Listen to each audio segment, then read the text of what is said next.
I've been trying to catch up on Dark Crisis. The newest issue came out yesterday or 2 days ago, depending on when this video comes out. So I plan on catching up, and I've been trying to get these reviews out faster by cutting down on some of the more deep details I tend to go into, or just random rants I like to go into. So more or less, these reviews are going to be more or less a breakdown along with a review of what I like and dislike, rather than the whole I'm just going to rant about random stuff during my review. This issue starts where the last one ended with the battle of the villains, with Black Adam fighting the Legion of Doom, who are controlled by the darkness, with Cheetah and Sinestro taking charge against him. Luckily, there comes to rescue him is Sideways, Supergirl, Jackson Hyde, Aquaman, and Mr. Terrific.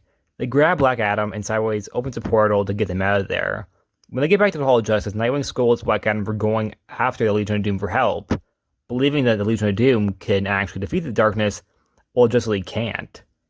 However, they have bigger issues, with Mr. Terrific explaining the darkness is spreading as we see panels of heroes taking on villains, from Firestorm versus Amazo, Mary Marvel versus Giganta, and the Doom Patrol versus the Fatal Five. Also, I'm very interested in these combinations as, why is Firestorm fighting Amazo? Why is Mary Marvel fighting Giganta? I'm not complaining, but I'm very interested in what's going on with those fights. However, we only see a panel of it.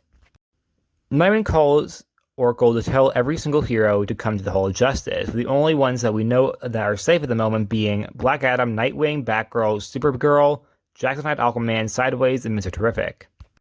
We cut back to Pariah creating a new multiverse. However, his Darkness minions, which include Darkseid and Doomsday, wow, why are you sending Multiplex and Crazy Quilt into fights when you got Darkseid and Doomsday?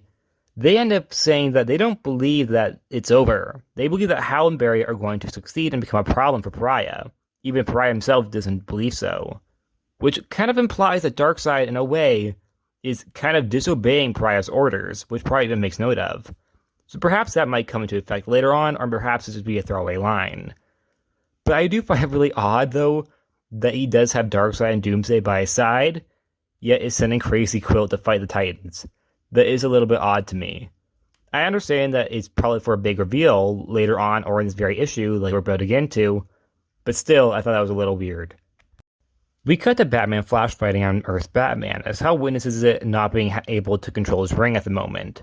Batman's still not aware of what's happening, but Barry does note World Batman isn't exactly all too stable at the moment. Green Lantern's luckily able to manifest his ring back on his finger and help Barry in the fight. But by seeing the fight isn't really going anywhere, he instead decided to create a construct with the Bat family, reminding him who he is, waking him up for good. We go back to the Hall of Justice where more and more heroes are arriving. Entering is Vixen, Roundhouse, Yellow Speedster, who I believe is most likely Kid Flash, aka Wallace West, but I'm not 100% certain, as I can't really tell. Captain Atom, Firestorm, Crush, and Panther, or who I think is Panther. There's a Catgirl, and I'm presuming it's Panther, because I don't think Catwoman would show up. Inside, we also see Alan Scott, Yara Flor, Kimia Hoshi, and Damian Wayne have also arrived.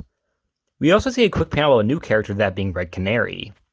Red Canary is a character who was recently introduced in comics in this very issue, as the character is constantly being hyped up for this series and being for this crossover itself, yet this is her only first appearance and she doesn't really do anything, and we're already halfway through Dark Crisis, or even over halfway through. So I'm not entirely sure what this character is meant to do, if it's meant to be a character who lingers around afterwards. We do see her in front of a photo of Black Canary, implying there's some sort of connection. A lot of people believe that the character is Sin, who is a character from pre-New 52. Others think it's Roy Harper's daughter, which I don't think it is. I personally think Sin is the most likely option if it's going to be an already existing character. If it's a new character, then I don't know, because like I said, new character, who knows. She here is most likely kind of like the Yara Flor of Dark Crisis, as if you didn't know, Yara Flor was extremely hyped up for Future State. And I believe Red Canary perhaps could be Dark Crisis' version of Yara Flor. I don't mean as in her doppelganger or something like that, but I mean in the same capacity, similar to how Punchline was hyped up for Joker War. As new characters are being introduced, you tend to have people trying to hype them up, or companies trying to hype them up, make people excited. And while I personally really like Punchline and Yara Flor, a lot of time it doesn't work. For example, Sideways, who's in this very comic, looks extremely hyped up, and he didn't really go anywhere. I also did like him, though. I did like the character, but the character really didn't have much to grow, as he really did kind of fall flat. So I'm really interested in seeing where Red Canary goes from here. Anyways, that's enough for Red Canary, because I ranted a lot about her, despite the fact I already said I won't be ranting in this video. The JSA are going off-world to handle the darkness, while the Titans are left to handle Deathstroke and his army, including Beast Boy, who Deathstroke had nearly killed a couple issues ago, who's now out of recovery and ready to fight Deathstroke. John, Raven, and the Swamp Things come running in to alarm everyone that it's not the darkness controlling Pariah, but the other way around. Damian then goes on to ask Kamiya Hoshi if she can assist them with something. We don't see what this something is, but we know Damian has a plan that involves Dr. Light. But then Deathstroke attacks with the rest of the villains, but Black Adam goes full annoying, telling the Titans that and other heroes who are weirdly in the panel, that being Ice, Vixen, Captain Atom, and Yara Flor, who are not sidekicks, saying that they're just sidekicks. I mean, I understand why he's saying that, but I do find it a little weird that Ice, Vixen, Captain Atom, and Yara Flor are in the panel, as they're not Teen Titans members, nor are they sidekicks. Nightwing, although bounces back, saying they never were the Justice League, they're the Titans, which is something else, which I think is a very, very good argument. However, yet again, Ice, Vixen, Captain Atom, and Yara Flor are also still in the group when he says that, and are very clearly in the panel when he says Titans go. It's a little odd of a nitpick of mine, but I do think that was a little really weird. Anyways, the battle begins with Deathstroke actually having a secret weapon, that is his daughter Rose, who's been infected with the darkness. We last saw her when she attacked her father when he kidnapped her. Now we see that he actually took her in order to infect her with the darkness and become his loyal henchman, which is dark.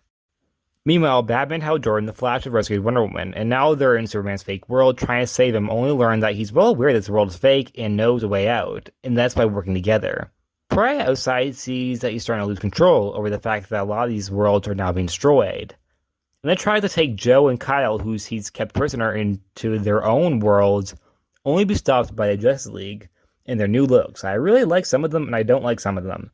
But I'll talk about that in maybe another video. But as Superman tries to fight Pariah, he just disappears. Back on Earth, we also see now that the heroes are also becoming infected.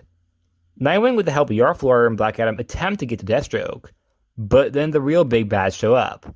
The darkness has affected Doomsday and Darkseid like we already know, but also the Spectre, Necron, Eclipso, and Ares, which is when Nightwing decides to drop the F-bomb, knowing that they are generally screwed.